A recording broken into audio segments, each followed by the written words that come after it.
Vous ne souriez pas, c'est que tout va mal. Et moi, ça me fait peur. Alors, pour me rassurer que vous êtes content d'être là ce matin, vous allez...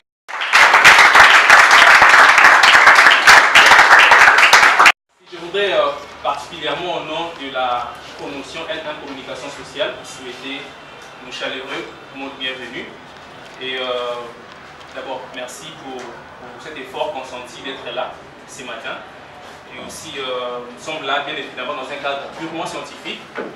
Je vous rassure que nous allons passer un bon moment ensemble avec le professeur Sissi. Et à cet effet, nous souhaitons à toutes et à tous les bienvenus. Merci. Alors,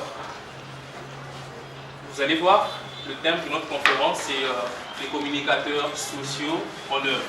C'est prévu que nous puissions avoir deux intervenants. Le premier intervenant, c'est le chef de département, le professeur Achille Boudjoko. Il ne sera pas là, malheureusement, il est découvert. Mais grâce à l'Étienne, le professeur Sissi est là, il va s'entretenir avec nous. Et qui est le professeur Sissi? Je vais vous le présenter parce qu'il quand même, il y a des amis qui sont venus pour la première fois et qui ne lui connaissent pas. Le professeur Sissi Kayan est titulaire d'un doctorat en communication sociale institutionnelle, un master en projet management pour la coopération internationale et un diplôme spécial en journalisme. Il enseigne à l'Université pédagogique nationale et à l'école théologique de Palestrina en Italie. Il est aussi directeur du service de la communication sociale du diocèse de Palestrina. Déjà à partir de 1995, il a commencé avec l'enseignement et devenu en 1998 préfet d'études d'un grand collège Notre-Dame Théo en RDC.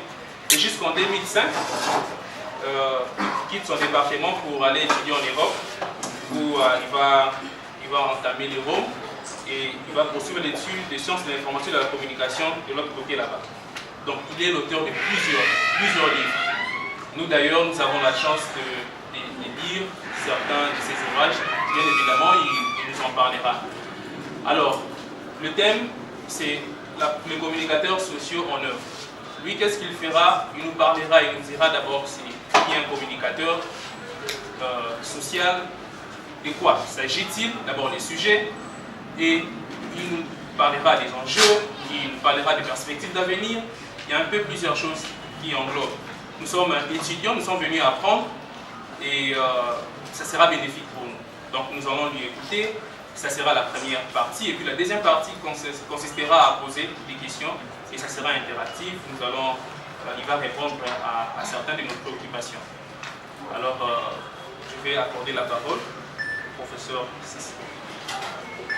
Bien, je crains que ça devienne une leçon, comme on l'a toujours fait. Et d'abord, merci de m'avoir invité. C'était à la dernière minute, je crois que je suis le dernier à être invité, mais malheureusement ou heureusement, je me retrouve le seul à conférer à la fin. Et je me retrouve pratiquement 5 ans en arrière, lorsque on commençait cette filière de la communication sociale et que les étudiants, un peu menacés, pris en dérision par les amis qui les appelaient sociologues, comme si en fait être sociologue était quelque chose de négatif, ils se sont préoccupés de savoir ce que c'était la communication sociale. Et ils ont organisé des journées qu'on appelle portes ouvertes, Open Day, pour pouvoir expliquer à tous ce que c'est la communication sociale. Ces journées n'ont pas eu lieu. Je crois qu'il y a eu des problèmes au niveau du rectorat parce qu'on craignait des retombées politiques. Je n'ai jamais compris pour quelle raison. C'est ce qui a motivé la vidéo que vous trouvez online, là où j'ai dit qu'est-ce que c'est que la communication sociale. Je vais essayer de reprendre un peu ça à votre intention.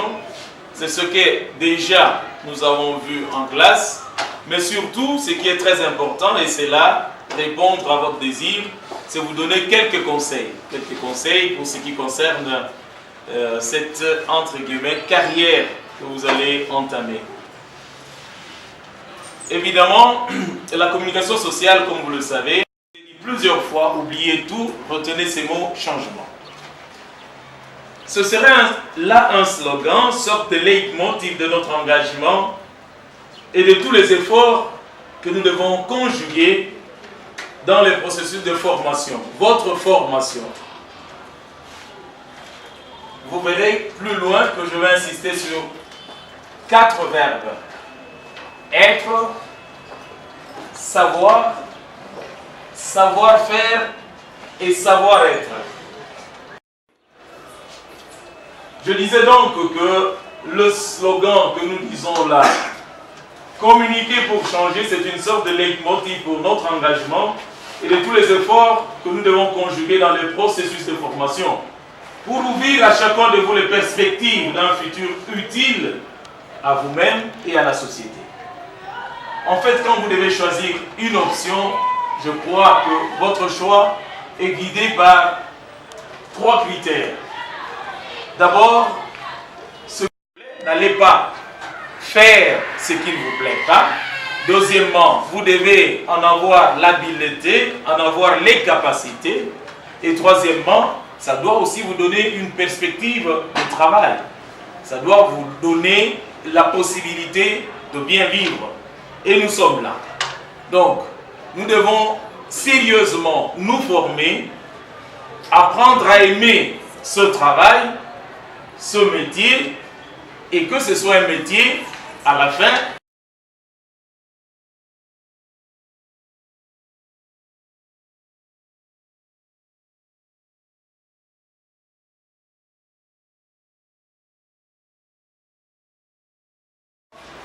de grand intérêt et plutôt de gain, sans âme, parce que c'est sans bête. On marche même sur les cadavres pourvu qu'on atteigne. En parlant de la communication sociale, nous voulons mettre au centre les valeurs. Un communicateur social doit être un homme de valeurs. Tenez donc, valeurs, la combinaison de l'équation, on appelle ça comme ça, l'équation. Le narcissisme, c'est l'attitude de quelqu'un qui s'apprécie trop, qui prend tout son temps à être devant le miroir pour admirer sa propre beauté. Une communication sans effet, c'est une communication qui ressemble, qui s'apparente justement à cette sorte de narcissisme, d'éloquence et d'effet communicatif qui se verse d'une consolation subjective et repliée sur soi. Notre communication, notre action communicative, nos actes de communication doivent produire le changement. Parler de la communication aujourd'hui sous-entend évidemment une stratégie. On ne peut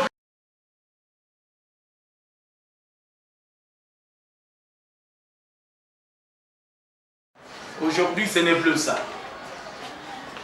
À la petite dose, je dis bien à la petite dose du talent naturel, il faut ajouter beaucoup de doses d'apprentissage et de tête pensante et surtout, victoire de ceux qui savent s'engager, de ceux qui savent travailler, de ceux qui savent lutter et percer, aller de l'avant. Donc, nous voulons nous aussi participer justement à cette compétition de la matière grise. Pourquoi pas?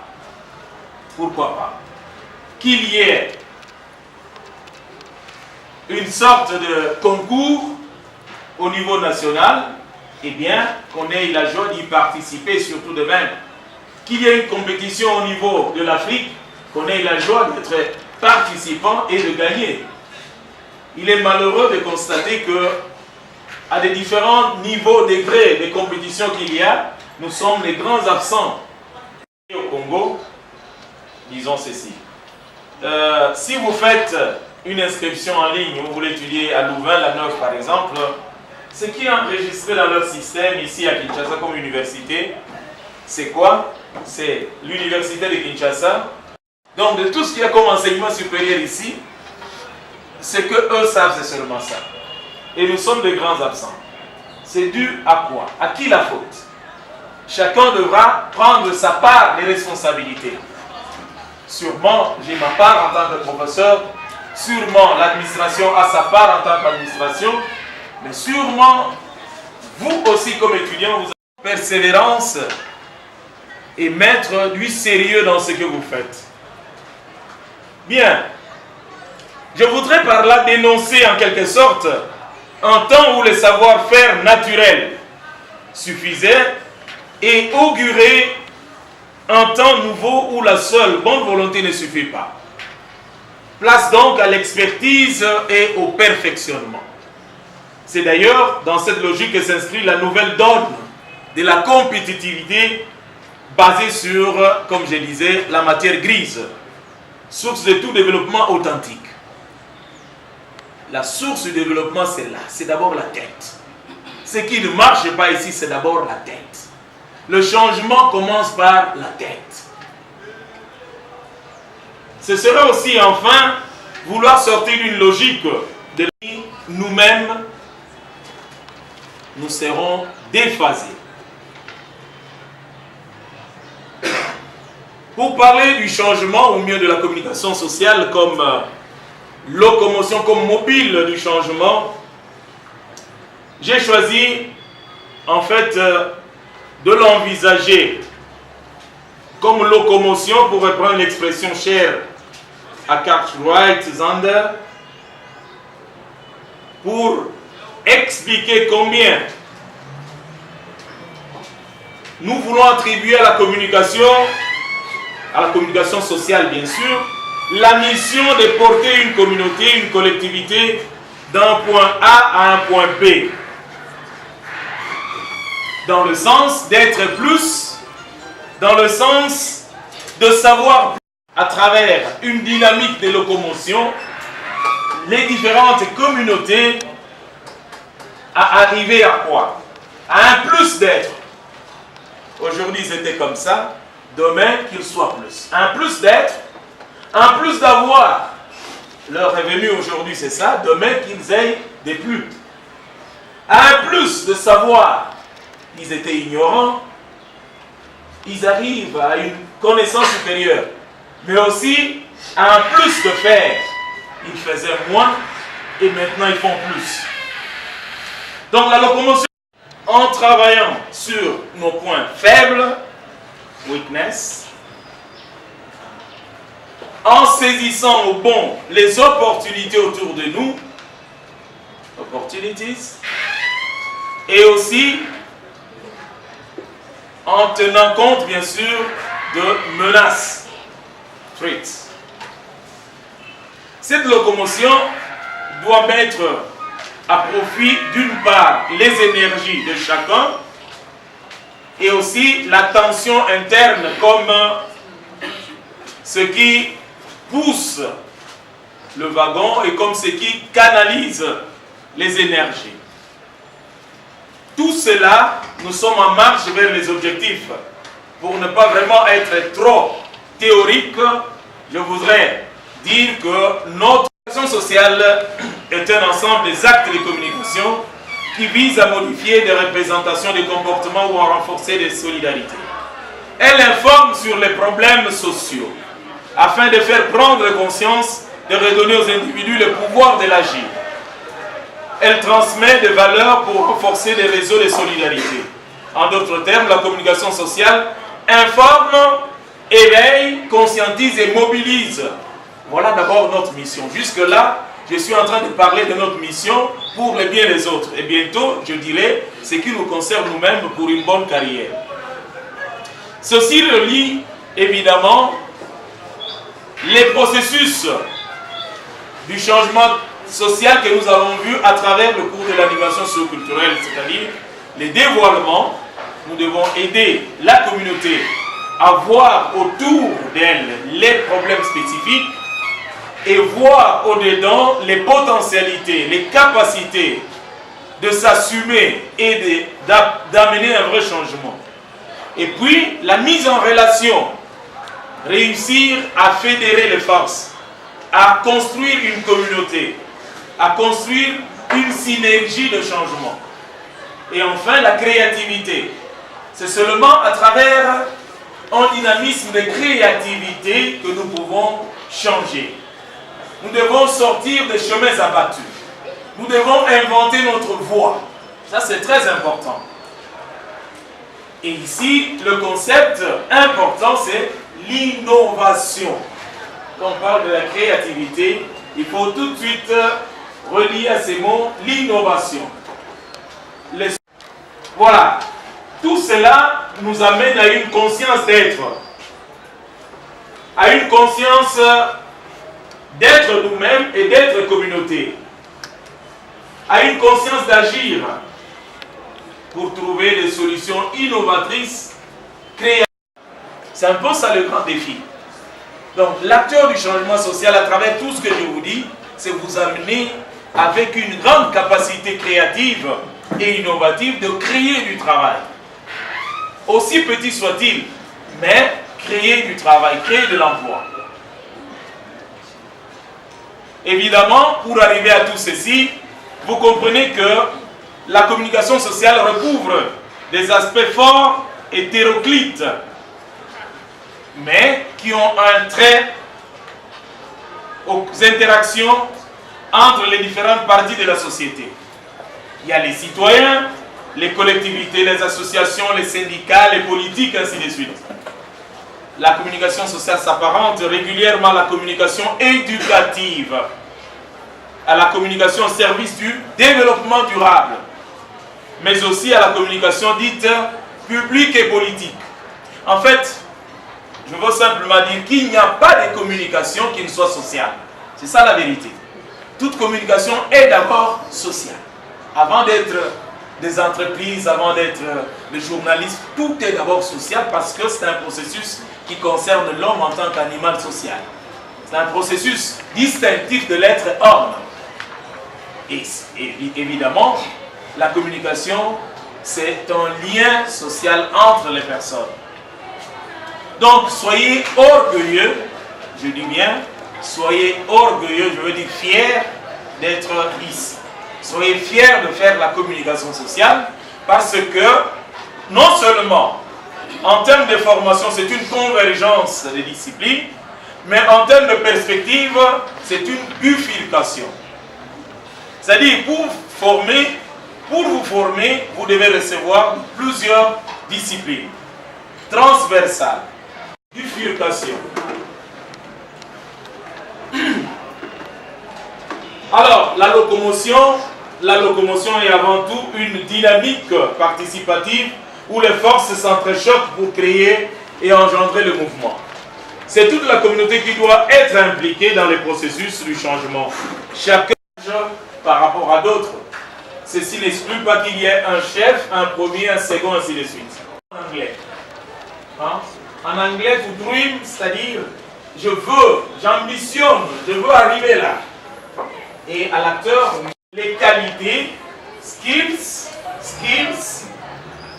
to have a dream, et acquérir des skills, des qualités et des compétences pour réaliser ses rêves. C'est ça que vous êtes en train de faire. Il faut avoir un rêve. Il faut vraiment avoir les rêves. C'est ici qu'intervient la professionnalité. La bonne volonté ne suffit pas, nous l'avons déjà dit. C'est fini les temps où on pensait que parce qu'on a un talent, on a un changement social. Cela sera possible seulement si vous y croyez. Bien, alors, je termine, disons, la deuxième partie, c'est un peu, vous proposer un style qui décline, je dirais, en 6 points. D'abord, témoigner. Témoigner, qu'est-ce que ça signifie? Le monde d'aujourd'hui a plus besoin de témoins et pas de maîtres.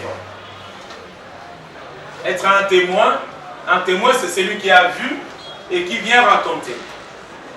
C'est celui qui a touché et qui vient dire « j'ai touché ». Donc n'allez pas enseigner aux gens ce que vous-même vous ne faites pas. C'est ça que j'entends par cette expression. Être témoin. La deuxième chose, c'est impliquer. Je ne l'utilise pas dans les sens de mon sermon. Donc il faut bannir et vaincre la médiocrité. Et dans ça, je vous disais, commencez d'abord par ne pas trouver normal ce qui est anormal. Il ne faut pas trouver normal ce qui est anormal. Ne me dites pas, ah oui, professeur, ici à Kinshasa, c'est comme ça. Non, ce n'est pas normal Quand ce n'est pas normal, ce n'est pas normal. Donc, être, c'est votre personnalité, votre intégrité, votre probité morale et vos valeurs. Deuxièmement, savoir. Ici, ça renvoie à une série de connaissances que doit posséder celui qui communique. C'est un peu moins que vous devez être capable de leur dire des choses qu'eux ne connaissent pas. Et ici, c'est une connaissance transversale. Savoir tout, un peu tout de tout. Alors, ici, je fais une petite parenthèse.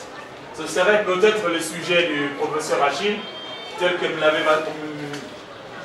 Il est difficile de...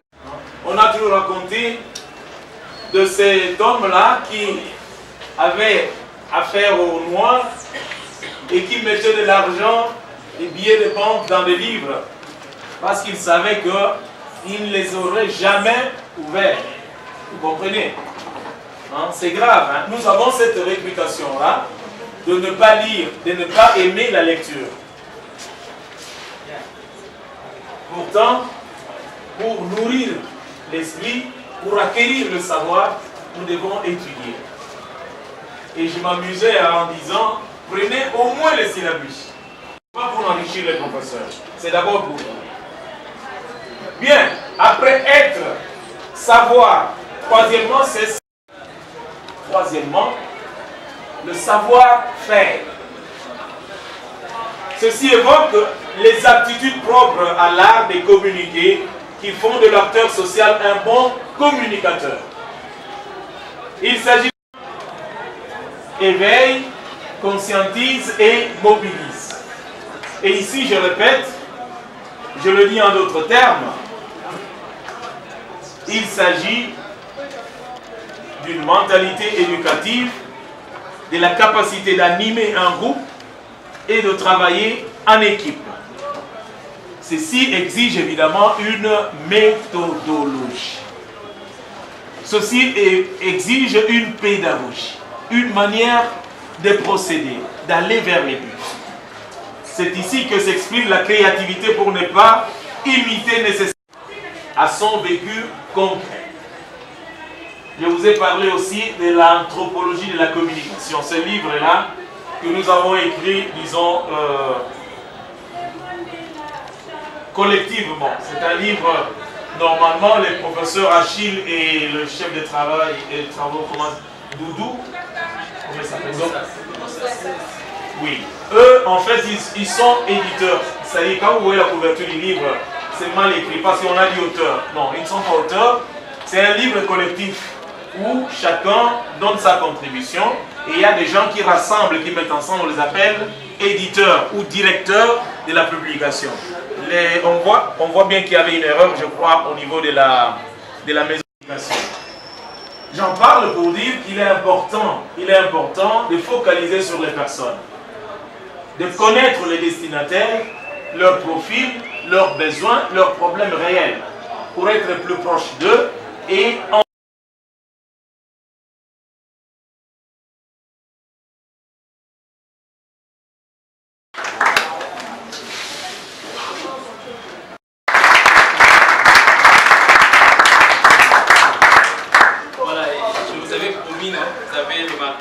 c'était fabuleux. Merci beaucoup, professeur. Nous allons passer à présent à l'étape des questions, mais c'est quand même difficile parce qu'il y a d'autres personnes qui sont venues après. Je ne saurais pas résumer les tout parce que vous le savez, le professeur a une culture occidentale, donc les Occidentaux parlent tellement beaucoup, mais ils disent des bonnes choses dans le même moment, donc je n'ai pas pu tout décrire. Mais si je peux dire en quelques mots, c'est que le professeur a parlé d'abord du choix du métier. Sur la TS, NACS, Communication sociale, professeur, je suis tellement... Vas-y. Merci beaucoup, professeur. Je suis tellement ému et séduit par vos exposés. J'ai une petite question avec moi.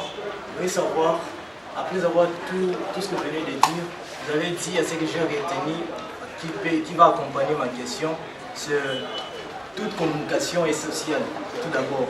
je vais savoir, comment expliquez-vous la communication sociale en tant que filière, alors que dans d'autres universités, la communication sociale est comme une filière. Alors chez nous, ici à l'IPEN, la communication sociale est une filière en fait, dans une faculté des lettres. Je ne sais pas comment expliquez-vous cela. Je suis le texte délégué départemental à la département aussi. Officiellement, je voudrais savoir quelle est la place de la communication d'abord dans d'autres filières. Parce qu'ici présent, on a aussi nos amis de la science politique. Alors je voudrais savoir la place de la communication dans une autre filière, soit dans un autre département. Professeur, vous allez répondre à ces questions. Ok. Alors, la première, je vous l'avais déjà dit pendant les cours, normalement, quand on organise une faculté de sciences de l'information et de la communication, généralement on commence par les communications sociales. Généralement. Parce que c'est un peu la maman, oui, disons ça, la mère qui enfante les autres. Et là où on ne fait pas toutes ces différences des filières, on parle seulement de la communication sociale. Ce n'est pas polémique ce que je dis quand je dis que, à vrai dire, il ne saurait y avoir des communications qui ne soient sociales. D'abord parce que la communication c'est un processus social. Mais qu'elle soit vraiment sociale en tant que spécifique, c'est la définition que je vous ai donnée, celle qui consiste à modifier des représentations, ainsi de suite, et qui porte au changement. Donc il y a d'abord à entendre la communication sociale au sens large, et puis au sens spécifique. Au sens large, même l'information, même la communication des entreprises est aussi sociale. Mais au sens spécifique, c'est l'option que nous sommes en train de faire, la filière qui voudrait avoir comme point, comme cible principale, la poursuite du changement social. Et à son intérieur, vous avez tout ce qui concerne la sphère publique, la communication dans la sphère publique, la communication politique par exemple, dans une certaine mesure, même la publicité ou le marketing, parce que c'est tout, ça mène toujours au changement. C'est-à-dire, un marketing, c'est quoi? Un processus de marketing, c'est vous changer de conviction dans le choix d'un produit, vous aider à passer d'un choix donné à un autre.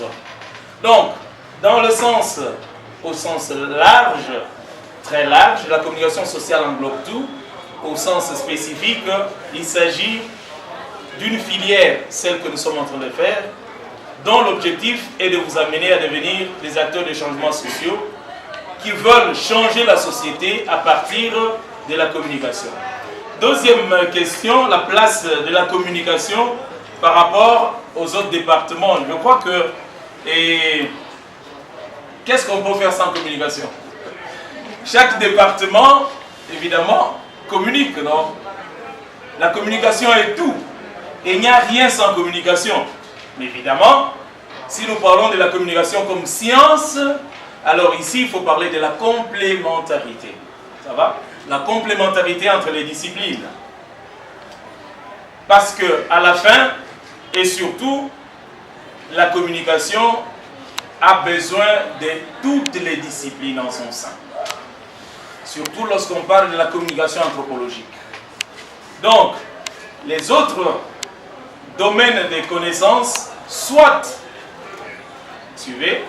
qu'ils alimentent les processus de communication, donc ils nourrissent la communication, soit qu'ils se servent de la communication. Je ferai une flèche aller-retour. Peut-être en mettant la communication au centre, pas parce que je suis du domaine, je mettrai aussi à côté le management, parce que je vous ai dit plusieurs fois que le monde aujourd'hui marche avec deux béquilles, ou mieux avec deux jambes. D'un côté, la communication, de l'autre, le management, sans négliger aucune autre discipline. toutes ces disciplines ont besoin de ceci. Donc, complémentarité mutuelle, évidemment, mais aussi et surtout, le premier point, la communication comme processus humain est indispensable à toutes les sciences. On peut passer. Nous allons passer une deuxième séance. Il s'agit de journalistes. Vous allez présenter l'organe et ensuite poser votre question. Oui, on commence. Béni Kikela, journaliste à la rédaction Kin 24 Info. Professeur, il y a un adage français qui dit « Nul ne peut gratuitement sacrifier une portion de sa liberté en vue de l'intérêt général ». Donc on sous-entend que tout ce que l'homme entreprend, ils doivent évidemment trouver un intérêt, un bénéfice. Au regard de profil, ce que vous avez décliné de ceux qui ont emprunté de cette bonne filière de la communication sociale, entre autres, vous avez situé de pouvoir travailler dans des ONG, dans des organismes. Aussi, vous avez recommandé de ne pas être commandeur d'emploi. Or, moi, je souhaiterais que vous puissiez nous décliner un task, vraiment un task, pour ce que vous avez parlé d'innovation, nous pouvons nous décliner. En fait, nous situer, nous donner réellement que pour œuvrer dans tel domaine, l'innovation, apporter quelque chose de nouveau, vous devez commencer par faire ça. Admettons quelqu'un qui fait le droit. Pour un juriste, celui qui n'a pas choisi de faire la profession libérale, peut toutefois créer un cabinet. Ça n'est le même que pour des médecins, des infirmiers. Alors pour ces des communicateurs sociaux, en dehors des ONG, en dehors des organismes, lorsqu'il s'agit d'innover, en fait, ils doivent innover sur quel champ? Je suis journaliste, reporter chez interclino.net. Alors ma question est la suivante. Par rapport à la communication sociale, vous avez dit que la communication sociale a pour rôle d'amener les individus à changer de mentalité. Alors, à avoir notre communauté, c'est-à-dire la communauté congolaise, les Quinois en particulier, qu'elle doit faire à l'actuel pouvoir en place pour amener ces individus à changer leur comportement. Parce que, donc, en d'autres termes, si je peux reformuler ma question. Je suis d'accord avec vous lorsque vous dites que c'est par l'étude de l'intelligence humaine. Là, je suis d'accord avec vous. Mais vous êtes de ceux-là qui pensent que l'intelligence est innée ou est acquise. Merci. Les journalistes à Télé 50, deux questions. La première des questions, pensez-vous que vous ne pensez pas qu'on doit refaire notre système éducatif pour changer la manière de faire, de croire des Congolais par rapport à ceux de l'Occident? Parce que vous avez dit la communication sociale, ça change la manière de faire. Donc nous devons quitter de faire du mal en faisant du bien. Par exemple, quand on va voir, aujourd'hui nous recevons l'éducation sans l'intelligence à l'école. Vous ne pensez pas qu'on doit d'abord commencer à refaire, soit à revoir notre système éducatif pour recadrer les choses comme il faut? La deuxième question, quelle est la grande différence qui existe entre la communication sociale et la communication des organisations?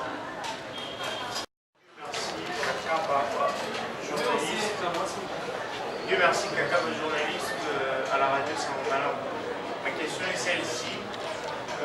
La communication sociale, bien entendu, étant ces vecteurs-là qui touchent la population. Alors, par rapport au message, nous constatons qu'il y a, par rapport à chaque secteur, il y a une déviation du message, vu que le nombre de notre population, surtout, n'a pas vraiment été à l'école.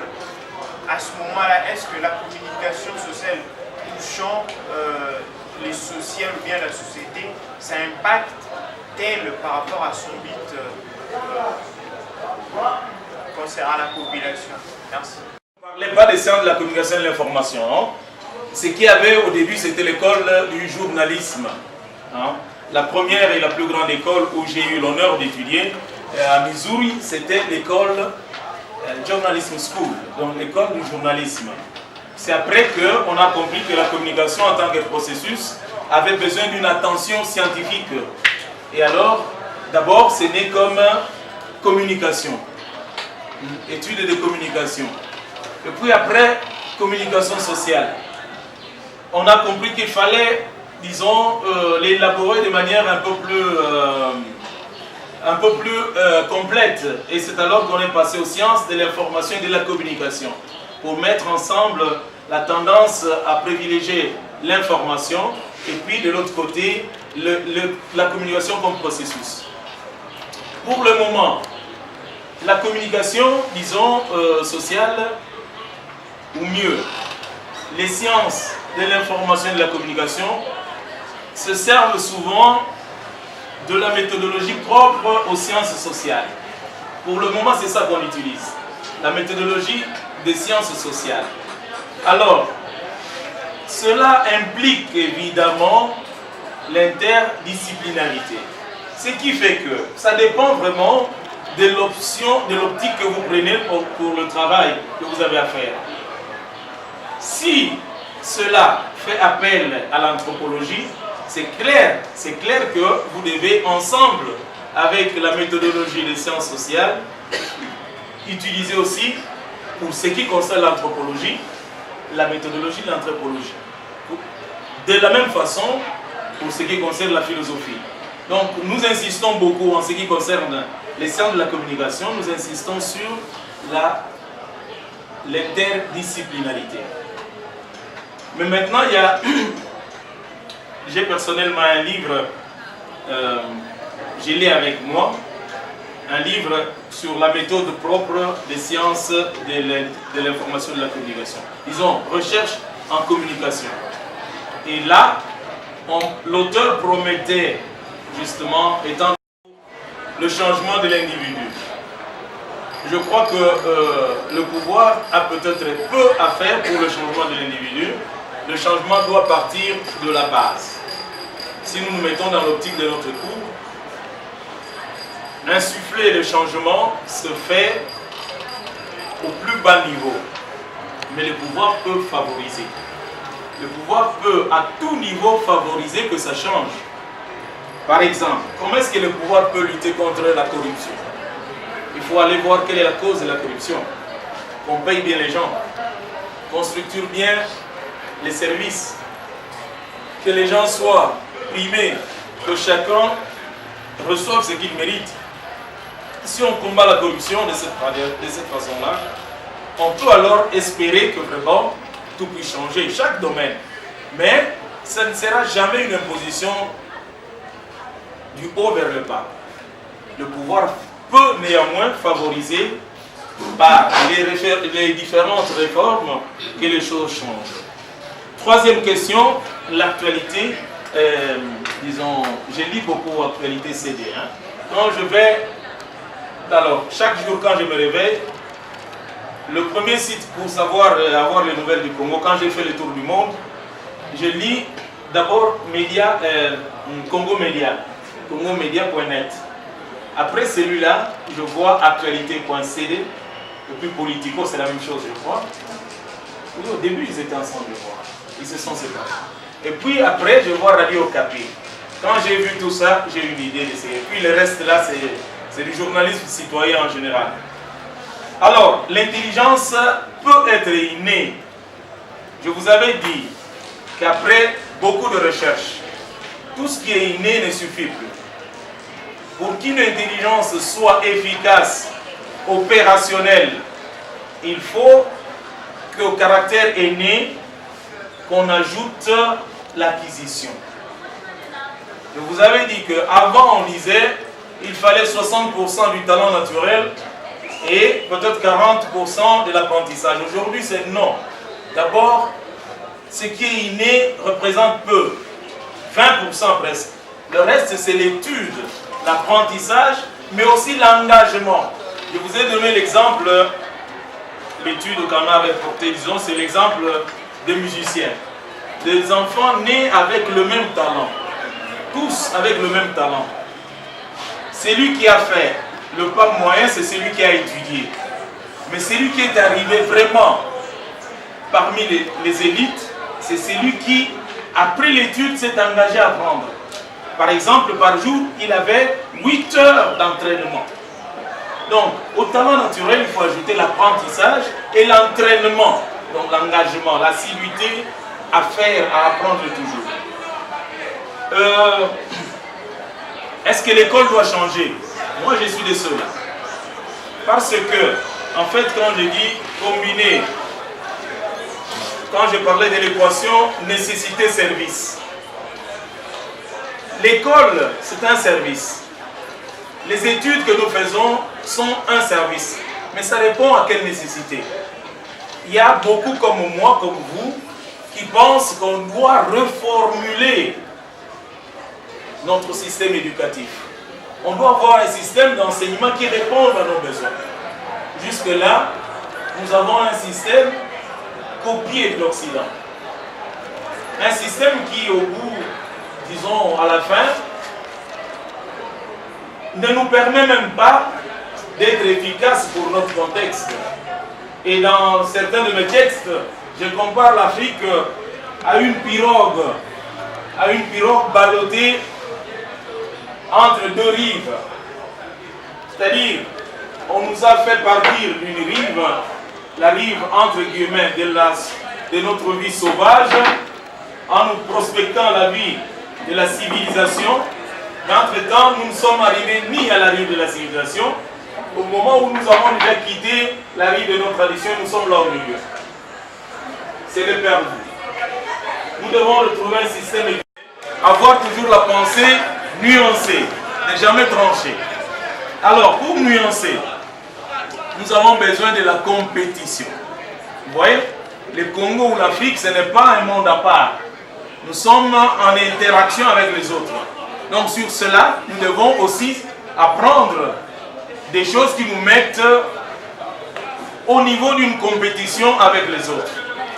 Nous devons avoir des connaissances qui nous permettent cette compétition-là. Au-delà, donc si vous comprenez bien, il y a deux choses. Que nous restions compétitifs avec des connaissances standards qui nous mettent au niveau de tout le monde, mais que nous travaillons aussi spécifiquement pour des connaissances qui répondent à nos besoins.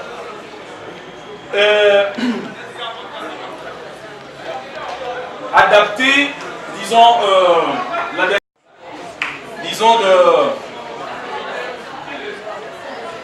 des perspectives d'emploi pour la communication sociale. Je dis qu'il faut créer de l'emploi. Qu'est-ce que ça signifie? C'est regarder autour de nous les besoins qu'il y a.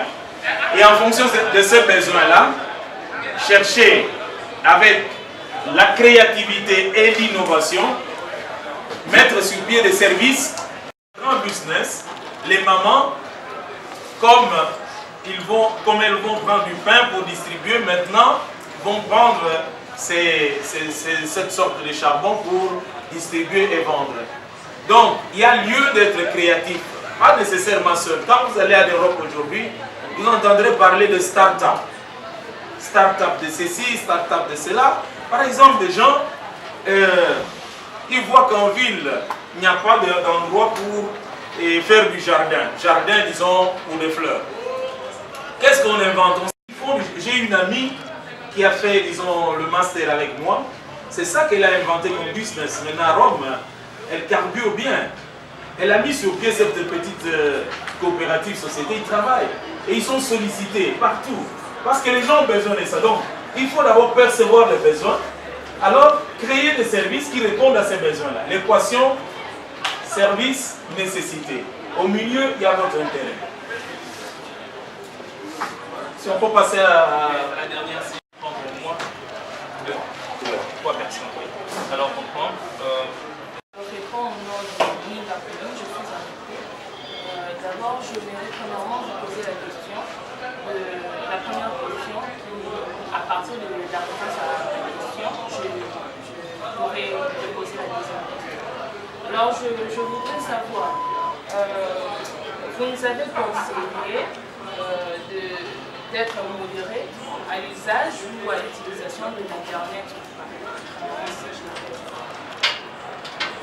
Oui, c'est exactement ça que j'ai dit. Oui. La modération. Alors, ma question est celle-ci. Je voudrais savoir, ne pensez-vous pas que par Internet, l'Internet est le grand moyen par lesquels nous pouvons nous rapprocher des gens dans les hommes, parce qu'il y a des cas sur Internet et en plus il y a des histoires qui se racontent sur Internet et c'est un grand moyen par lequel nous pouvons nous rapprocher. Alors connaître le besoin des gens. Oui, on va vous répondre. Oui. Merci pour la parole. Moi, c'est Georges Kalomoche. Je suis amateur SPA politique. Merci pour tout ce que vous venez nous apprendre. J'ai appris beaucoup par rapport à votre exposé, les différentes réponses que vous venez de donner au moment de notre précis. Vous avez parlé que la communication est au centre des changements. Alors, je regarde dans notre société la République démocratique du Congo par rapport au problème de culture que nous avons, du point de vue linguistique. Nous avons un problème sérieux parce qu'on a plusieurs dialectes et peut-être que les langues nationales et puis la langue officielle que le français. Alors, quelqu'un qui apprend, parce que vous savez que l'enseignement congolais est francisé. Lorsque nous apprenons tout à français, une fois qu'on veut descendre sur le terrain, pour passer un message du changement à la population. Comment procéder si on est devant les gens qui n'ont pas la maîtrise de la langue que nous avons appris. Ça, c'est le premier élément. Le deuxième élément, c'est l'environnement politique, puis le système de mondialisation. L'environnement politique est dans le sens où vous connaissez comment, soi-disant, notre démocratie est responsable. Alors, on ne sait pas nous exprimer bien et tout ce que nous passons que c'est de la valeur pour le politique, ce n'est pas de la valeur pour ceux qui veulent que nous puissions agir par complaisance. On peut bloquer comment procéder pour arriver à concrétiser ou réaliser le changement sur les grandes nations. Au nom de Malo Université, je suis étudiant à GSI. Monsieur le professeur, Ok, si, oui. Premièrement, je suis ébloui par votre exposé. Je vous remercie d'abord infiniment pour ça. Tout à l'heure, vous venez de parler de la compétition de la matière grise. Donc, vous avez expliqué que la matière grise, c'est le cerveau. Alors, ma question est celle-ci, et de savoir c'est quoi une matière grise, c'est quoi la compétition de la matière grise et comment est-ce qu'on peut faire une compétition de la matière grise. Ce sont les messages. Alors, vous étiez la dernière personne. Tout d'abord, je sens vraiment chanteuse de participer à cette conférence. Ma question est, vous avez parlé, si j'ai bonne mémoire, vous avez parlé de être, savoir-être, savoir-faire et savoir. Savoir-faire, savoir. Vous avez parlé de lutter contre l'irrationalité. J'aimerais savoir, en tant qu'acteurs sociaux, comment lutter contre l'irrationalité? C'est ça ma question. Ok.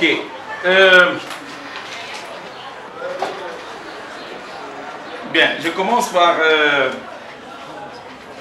Sans Internet, qu'est-ce qu'on pourrait faire aujourd'hui? C'est un grand pas, j'appelle ça miracle, j'appelle ça le miracle d'Internet. Je suis ici, je continue à maintenir mon service en Italie comme si j'étais exactement là. Je dirige le bureau à partir d'ici avec la même efficacité.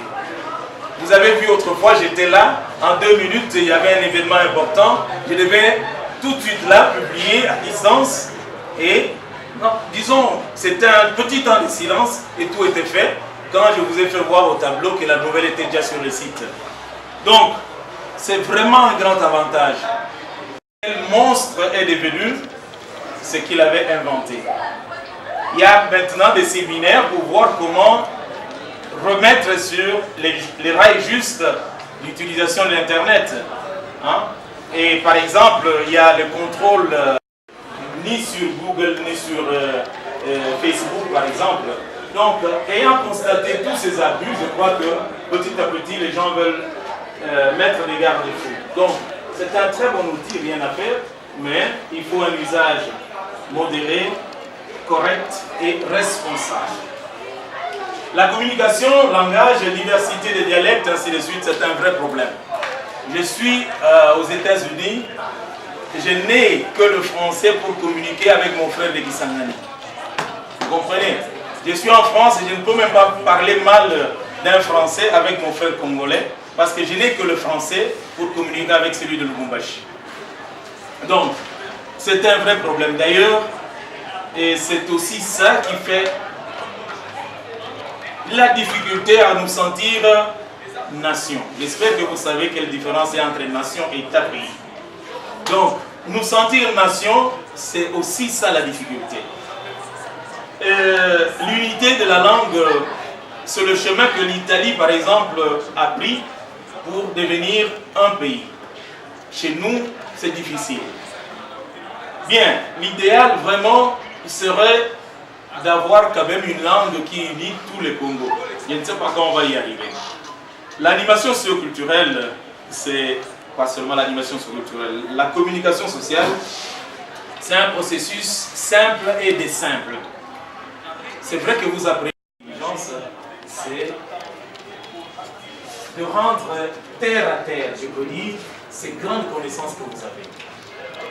Un de nos professeurs de philosophie disait, quand vous savez vraiment traduire à un enseignant de l'école primaire ce que Nietzsche a dit dans ses livres, c'est alors que vous êtes intelligent. Donc, nous devons nous approprier tout ce que nous apprenons et aller transmettre en des mots simples mais efficaces à ceux qui sont là au village dans la langue qu'on parle. C'est par les Kisongwe, arriver là-bas, parlez-leur en Kisongwe. Mais qu'est-ce que cela suppose? Que vous devez bien apprendre. Vous devez bien apprendre pour vous approprier cette connaissance et la traduire. La compétition de la matière grise, ce n'est pas qu'on dit qui sont les plus intelligents, non, il s'agit de ceci. Aujourd'hui, quand on cherche des compétences, non, on lance une offre d'emploi. On lance une offre d'emploi sur Internet, ainsi de suite. Les critères de sélection maintenant, c'est surtout le profil intellectuel.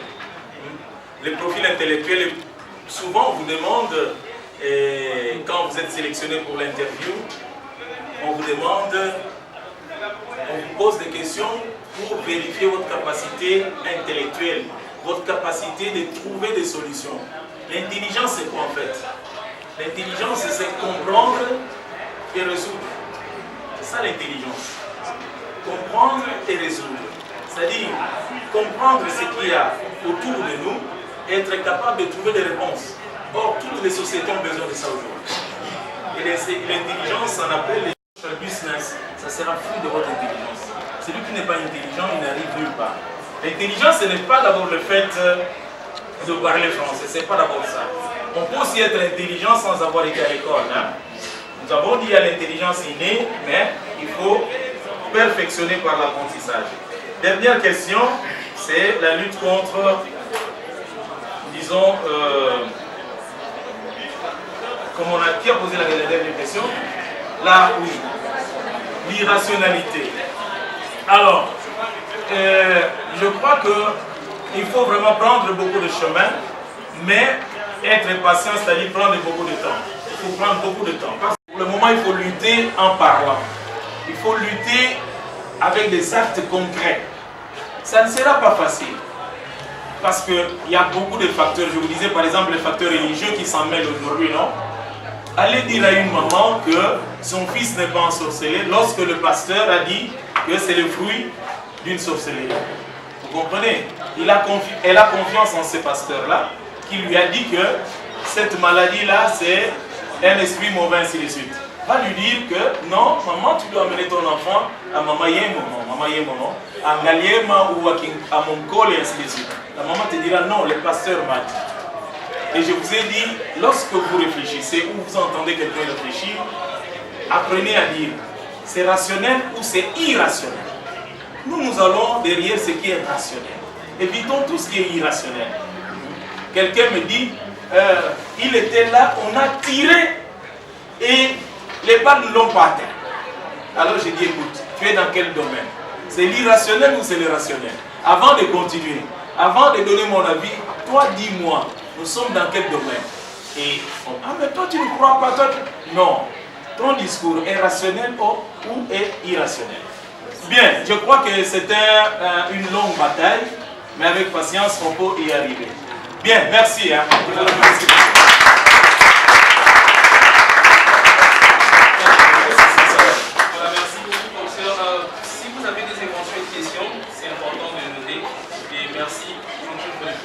Merci aux journalistes pour avoir exposé votre temps pour couvrir cet événement.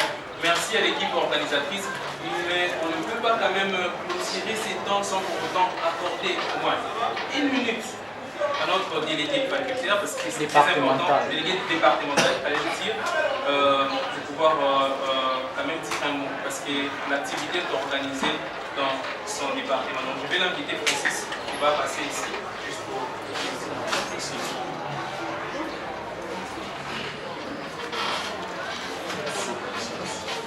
Bonjour chers camarades, en tout cas c'est un grand honneur pour nous au niveau du département d'avoir cette conférence. D'ailleurs l'idée pour nous est vraiment cette année, avant de finir, qu'on puisse faire de manière à ce qu'on ne puisse pas avoir seulement une conférence au niveau du département, mais dans toutes les facultés aussi. J'aimerais dire quelque chose, en fait, je me souviens le 35e président des États-Unis, je me rappelle, John Kennedy, bien sûr. Il avait dit quelque chose dans son discours du 11 janvier.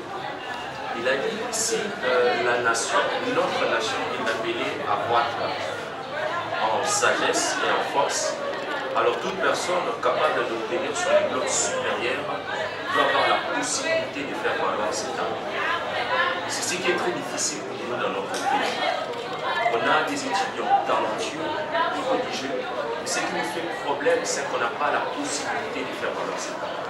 C'est dans des circonstances comme celle-ci, nous avons dit qu'on va montrer à des gens qui seront capables de mettre des discours et des possibilités devant nous qu'on puisse faire valoir nos talents. C'est la raison pour laquelle nous avons nos maîtres politiques bientôt, et pour qu'ils puissent avoir beaucoup de conférences, pour qu'ils puissent avoir beaucoup de cafés scientifiques, comme on dit, beaucoup de colloques. Là, au moins, on fera sorte que les gens puissent savoir qu'on est capable de faire beaucoup de choses. Tout à l'heure, le professeur l'avait dit. Le professeur, dans tout ce que moi je l'ai dit, il attend de nous plutôt que nous puissions innover. C'est ce qu'il attend de nous simplement, que nous puissions innover, que nous puissions être créatifs. Et nous ne pourrons pas l'être si on n'est pas capable de faire valoir nos talents. Et nous ne pourrons pas faire valoir nos talents si on n'a pas la possibilité de le faire valoir. Alors des conférences, alors l'espace dans la télé, c'est ce qui va permettre aux gens de puissent découvrir les talents que nous avons. En tout cas, j'ai dit un grand merci au professeur par rapport à cet exposé. Je profite aussi par l'occasion, si vous m'accorderez encore un petit moment, que cette année, moi, délégué départemental du Centre de l'information et de la communication français et Antonio, je vais me présenter en tant que candidat coordonnant des étudiants de l'Université pédagogique nationale. C'est parmi le point essentiel dans mon projet que j'ai trouvé un cadre où les étudiants feront valoir leur talent. En tout cas, je dis un grand merci à nos camarades étudiants, les sites et d'autres départements aussi, d'autres facultés. Les jeunes, un grand merci à notre professeur, aussi aux amis qui ont organisé ça. Je vois les délégués textes, un grand merci. Je vois déjà notre politique commence déjà à prendre des proportions. Je vous dis merci encore. Alors, merci beaucoup. Je vais dire à nous revoir les 30 pour notre prochaine activité. Alors, nous allons prendre une photo de famille rapidement avec le professeur. Là, on est bon ici, soit on est bon à l'extérieur.